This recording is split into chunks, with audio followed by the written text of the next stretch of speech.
Tom Cruise dit n'importe quoi. Vous l'avez peut-être vu passer, mais au début de l'été est apparue une production Netflix sortie de nulle part, Olympics Has Fallen, c'est-à-dire la déchéance des Jeux Olympiques. Et on peut y voir Tom Cruise face caméra, comme s'il était en train de donner une interview. Et il explique en toute détente qu'en tant que grand fan de sport, il est outré de l'organisation de ces JO 2024, de fonctionnaires corrompus qui n'hésiteraient pas à détourner l'argent. Et le documentaire continue avec des infos de plus en plus cheloues. La vidéo se présente comme un documentaire original Netflix, il y a même le toutou au début de la vidéo, mais vous l'avez deviné, ça n'en est pas un, c'est un fake. Surprise, personne s'y attendait. Le 2 juin 2024, Microsoft produit un communiqué indiquant que c'est un faux film, merci, et que c'est lié à un groupe de désinformation lié à la Russie. En fait, Olympics Has Fallen, ça s'inspire d'un film d'action de 2013 qui s'appelait Olympus Has Fallen, dans lequel la Maison Blanche est attaquée par un groupe terroriste. Bref, ce qui nous intéresse ici, c'est que Tom Cruise est mis en avant comme le présentateur et le narrateur de ce faux documentaire. Dans l'introduction du premier épisode, Tom Cruise déclare qu'il voulait faire la lumière personnellement sur les pratiques criminelles des dirigeants du comité olympique. Sauf que quand on fait pause dans la vidéo et qu'on fait une recherche inversée des images qui ont été utilisées dans la vidéo, on se rend compte que ces images du faux documentaire, en fait, elles viennent du dernier film Top Gun. Pour les besoins du faux documentaire, donc, on a utilisé l'IA, évidemment,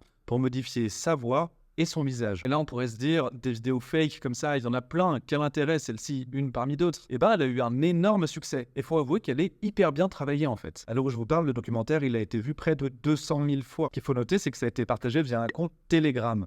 Et il y a un truc hilarant sur leur chaîne, ou terrifiant selon le point de vue. On y retrouve des fausses captures d'écran montrant des stories Instagram de stars, type Miley Cyrus ou Mike Tyson, sur lesquelles on les voit encenser le documentaire, du genre « Ouais, bravo Tom, tu les as bien défoncés, ces mecs corrompus des Jeux Olympiques ». Faut avouer que c'est hyper bien fait. En fait, dans le documentaire, il y a même des parties en dessin animé qui semblent avoir été créées spécialement pour le faux projet. Le mec, il se donne, quoi. Et c'est pas tout, il y a même un texte signé de la main de Tom Cruise qui est écrit comme un agent secret dans la vraie vie. Et il dit « Je savais que vous alliez traquer, détruire mon site en Grande-Bretagne et en France. Des millions de personnes savent déjà qui vous êtes. Sincèrement, Tom et l'équipe de Netflix. » Plus sérieusement, le chef de la sécurité chez Microsoft précise qu'il y a énormément d'opérations cherchant à déstabiliser les Jeux Olympiques, notamment du côté russe. L'utilisation d'effets spéciaux sophistiqués générés par ordinateur et d'une vaste campagne de marketing, y compris de fausses approbations de la part de médias occidentaux et de célébrités, indique une augmentation significative des compétences et des efforts par rapport à la plupart des campagnes d'opérations d'influence. En gros, c'est pas la seule opération d'influence qu'on va voir, mais celle-ci,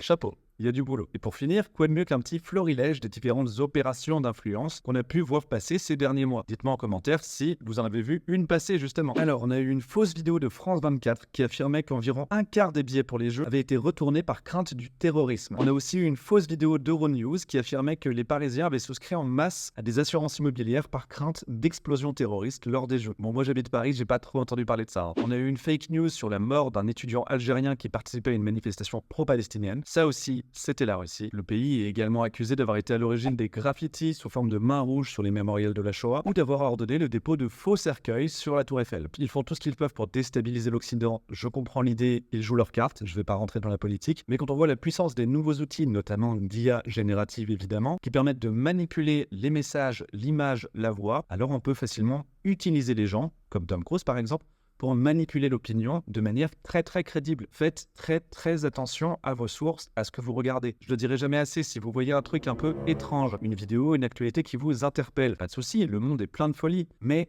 vérifiez-la sur un autre site et pourquoi pas encore sur un autre. Multipliez les sources, apprenez à faire de bonnes recherches internet. Recouper les sources, c'est le meilleur moyen de débunker l'actualité. Et même moi qui vous incite à utiliser les IA pour répondre à vos questions, je vous incite surtout à utiliser plusieurs IA pour qu'elles vous donnent chacun leur avis qui sera chacun biaisé à leur manière, selon les concepteurs. Le monde est compliqué et il va devenir de plus en plus compliqué, donc si tu veux un peu d'aide pour naviguer, abonne-toi, on est ensemble.